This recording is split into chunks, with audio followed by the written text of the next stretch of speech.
யார் அந்த திருட்டு எம்எல்ஏ பிளாஸ்ட் பண்ண தளபதி? அவங்க எல்லாருக்கும் ஒன்று சொல்றேன். ஒரு எம்எல்ஏனா எப்படி இருக்கணும்னு நான் சொல்றேன். ஒரு எம்எல்ஏன்றது சும்மா அனுபவத்தை வச்சுக்கிட்டு கொள்ளை அடிக்கிறவங்களாலாம் இருக்கக்கூடாது. சும்மா அனுபவத்தை வச்சுக்கிட்டு சட்ட விரோதமா கல்குவாரியில ஈடுபடுறவங்களாலாம் இருக்கக்கூடாது. சும்மா அனுபவத்தை வச்சுக்கிட்டு கேள்வி கேட்கிற பிரஸ் ரிப்போர்ட்டர்ஸா தாறுமாறா தாக்குறவங்களாலாம் இருக்கக்கூடாது. இன்னும் ஓப்பனா சொல்லணும்னா, இந்த திமுகவில் இருந்து வந்த ஒரு எம்எல்ஏ மேல கொள்ளையடிச்ச கேஸ் இருக்குது, போதைப் பொருள் கடத்தல் கேஸ் இருக்குது, திருட்டு கேஸ்லாம் இருக்குது. திருட்டு கேஸ்ல எல்லாம் ஜெயிலுக்கு போயிட்டு வந்தவர் ஒருத்தர் இருக்கிறார். நீங்க கூட யோசிக்கலாம் அவர் யாரு அப்படின்னு. நீங்க யோசிக்கலாம் அந்த எம்எல்ஏ யாருன்னு உங்களுக்கு யோசிக்க தோணும். இன்னொரு க்ளூ வேணா நான் தரேன்.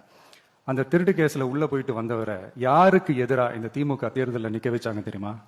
இன்னைக்கு அவங்க கூட்டணியிலேயே மூச்சுக்கு 300 தடவை முட்டு கொடுக்கிற ஒரு மிகப்பெரிய ஒரு தலைவருக்கு எதிராக. அந்த தலைவரை